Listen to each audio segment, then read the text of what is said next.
1215 সালে ম্যাগনা কার্টা চুক্তির মাধ্যমে দেশটির গণতান্ত্রিক যাত্রা শুরু হয়েছিল, যা আজ বিশ্বের অনেক দেশেই অনুসরিত হচ্ছে।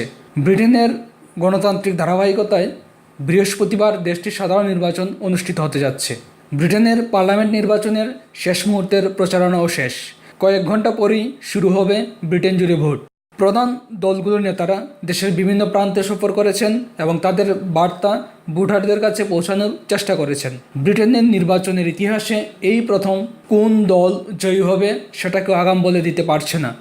জনমত জরিপে প্রধান দুটি দল ক্ষমতাসীন কনজারভেটিভ পার্টি ও বিরোধী লেবার পার্টির অবস্থান খুব কাছাকাছি। প্রবাসী বাংলাদেশিদের নজর সরকারের চেয়েও বেশি বাংলাদেশি প্রার্থীদের দিকে। 12 জন বাংলাদেশি বংশোদ্ভূত প্রার্থী এবারের নির্বাচনে অংশ নিচ্ছেন। এর মধ্যে সর্বাধিক সংখ্যক লেবার দলের। বিভিন্ন জরিপের মতে বিজয়ের দৌড়ে এগিয়ে আছেন রুশনা আরা আলী, টিউলিপ সিদ্দিকী ও রূপা হক। কনজারভেটিভের একমাত্র প্রার্থী মিনা রহমানও সর্বোচ্চ চেষ্টা চালিয়ে যাচ্ছেন। আমাদের অ্যাফোর্ডেবল হাউজিং যে এটা দরকার, যে এটা করবো আমরা, হাউজিং আমার প্রায়োরিটি। আরেকটা হলো আমাদের হেলথ। আমাদের এনএইচএসে কিন্তু এখন খুব অসুবিধা হচ্ছে। আমাদের ফান্ডিং গ্যাপ যে 30 বিলিয়ন পাউন্ড এখন আমাদের ফান্ডিং গ্যাপ। আর এড মিলব্যান বলেছেন যে কিছু পলিসি এনে আমাদের এনএইচএস হসপিটাল অ্যান্ড এএনই ডিপার্টমেন্টে আরও বেশি টাকা দিবেন। এই জন্য আমার প্রায়োরিটি হলো গিয়ে education, health and housing. If you look at the idea to do the Leaf development, a tower block on Haven Green, it was 2009. It was the Labour Secretary of State, John Denham, who called that in, so I'm confident we will be better on this. I have made sure that my party has committed to retaining A-level Bangla.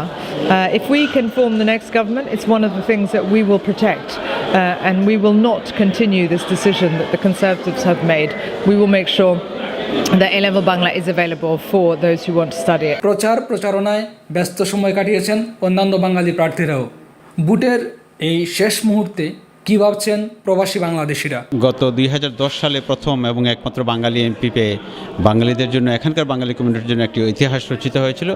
সেই ইতিহাসের পথ ধরেই এবার একটি নতুন record সৃষ্টি হবে, সেটা সবাই আশা করছেন, বিশেষ করে লেবার পার্টি এবং আমরা যারা বাঙালিরা, সংখ্যালঘু সম্প্রদায়ের, সংখ্যালঘু কমিউনিটির যারা, তারাও আশা করছি এবারে আমাদের এমপির সংখ্যা আরও বাড়বে। হাউস অফ পার্লামেন্টে আমাদের যে প্রতিনিধিত্ব যারা করেন, একজন মাত্র বাঙালি এমপি এবং আরেকজন আছেন হাউস অফ লর্ডসে, মাত্র 2 জন।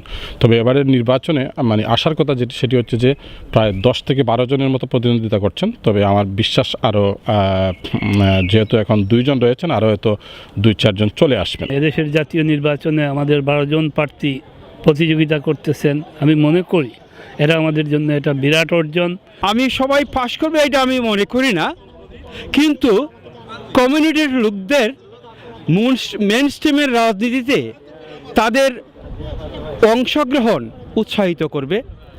আমাদের কমিউনিটির লোকজন, আমি আশা করব এবং আমার কমিউনিটির লোকজনকে অনুরোধ করব, এই দেশের মূল রাজনীতির সাথে নিজেদেরকে সম্পৃক্ত করার জন্য এবং যাতে ওদেরকে জয়লাভ করানো যায়, সেই জন্য আমরা সবাই মিলে ঐক্যবদ্ধভাবে আমাদের চেষ্টা করা উচিত। কমিউনিটিকে এখানে এস্টাবলিশ করতে হলে আমাদের পাওয়ার সেন্টারগুলোতে ঢোকা খুবই জরুরি, এবং হাউস অফ পার্লামেন্টের মতো জায়গায় যদি আমাদের বেশি সংখ্যক প্রতিনিধি থাকে তাহলে এই কমিউনিটির উপকার হবে। সবার নজর ছোট দল লিবারাল ডেমোক্রেট এবং ইউকিপের মতো দলকে সাথে নিয়ে শেষ পর্যন্ত কারা সরকার গঠন করে সেই দিকে। বিভিন্ন ইস্যুতে যেমন লড়াই হচ্ছে, তেমনি পর্যবেক্ষকরা বলছেন বিভিন্ন দলের নেতাদের ব্যক্তিত্ব এবার ভোটারদের আকৃষ্ট করার ক্ষেত্রে ভূমিকা রাখছে। সব কিছু পিছনে ফেলে এগিয়ে চলুক বাঙালির বিজয়রথ, উদ্ভাসিত হোক বাংলাদেশ পুরো বিশ্বময়।